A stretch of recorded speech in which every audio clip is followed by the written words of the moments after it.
So listen to this. The airlines have cut 1,000 flights through Sunday at 40 of the nation's busiest airports. And late today, we learned it could get worse. The Fed's warning up to 20% of flights, 20% could be at risk if the shutdown does not end soon. Yeah, it's already bad, and it's about to get worse because the Republicans, who have total control of our government, refuse to negotiate with the Democrats to end the shit show of a shutdown.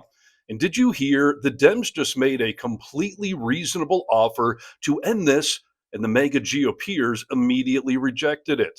And speaking of things that you've got to hear, we've got new video just in of a flight attendant speaking to a plane full of people to explain this chaos, and mega is absolutely freaking out over it because the truth hurts when you're the ones to blame.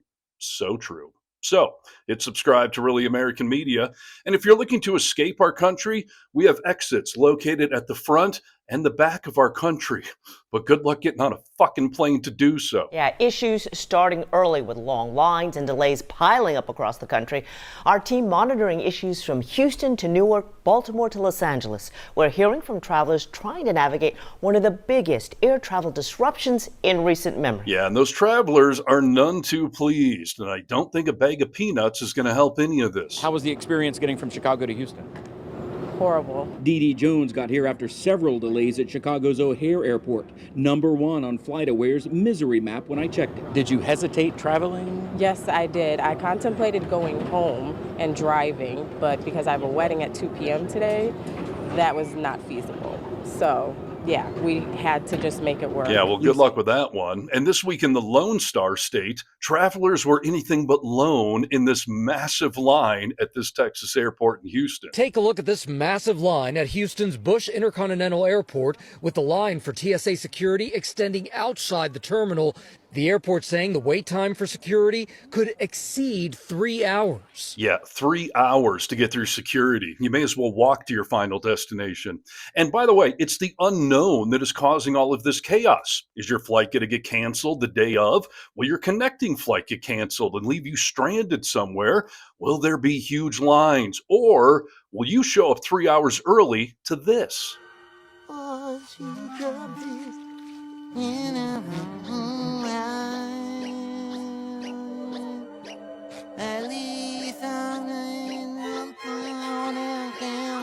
Yeah, nothing like showing up so early that you're forced to sit at an airport bar and spend $27 on a beer.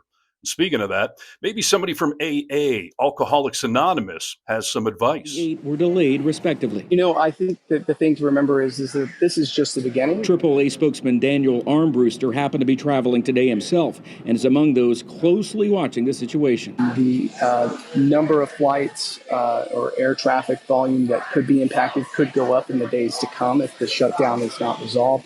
So be prepared for that. If you're going to be traveling over the next few days or weeks, have an alternate plan. Okay, I'm sorry. I'm being told he is from AAA, not AA. It's my bad. Although after hearing his advice to have a backup travel plan in place, I think I'm just going to stay home and get shit-faced. So maybe AA will eventually come in handy if this shutdown stretches on.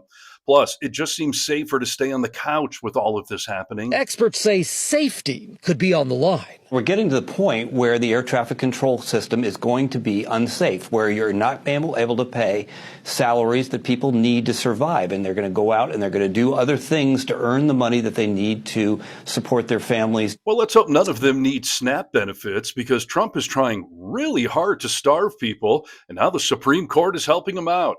It's good times. USA. Yeah, but yesterday, a few lucky people did manage to actually get on a plane, and they were greeted by this badass flight attendant just telling it like it is. Right now, our approach is a day by day. The day before, we will cancel a flight as long as the government requires us to. Right now, the FAA is asking every airline a 10% reduction in flights to the top 40 markets in the United States. For Delta on a weekday, for all my stat fans, that's roughly 540 flights a day if we have to. It is entirely up to the FAA at this point of when and how many flights they will tell us to cancel. But right now they're shooting for a 10% reduction in operations on a daily basis.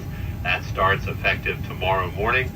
Right now I can tell you the priority is all international flights. International flights will leave on time and as scheduled. Delta is not messing with those. Those are the priority.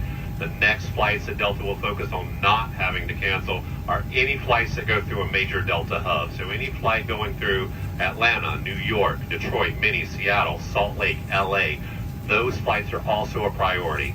Anything else, such as a Delta connection flight, a flight that does not go through a major hub, all those are fair game to be canceled. Delta will announce a cancellation and let you know the day before, if at all possible. It will offer you rebooking options in the Fly Delta app, or it will offer you a full refund, as is mandated by the government in this case, if you so choose, for any portion of your itinerary that's canceled. If you do opt for a refund, it will process it for you right there immediately in the Fly Delta app. Certainly, this is all a big inconvenience. We're doing the best we can. We don't have any control over it.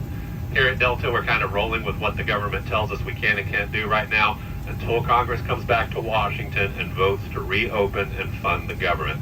Appreciate everybody's understanding and patience with that, and we thank you as always for choosing Delta Airlines. Well said, sir. Well said. And if any of you are thinking like, hey, wait a minute, he didn't slam Republicans, he just told the truth, I will refer you to this comment that says, and the fact that the truth is considered slamming is a problem in itself. Yeah, that's exactly the point. And like this guy says, MAGA, Donald Trump and the Republican Party are just killing and choking America. Yes, indeed.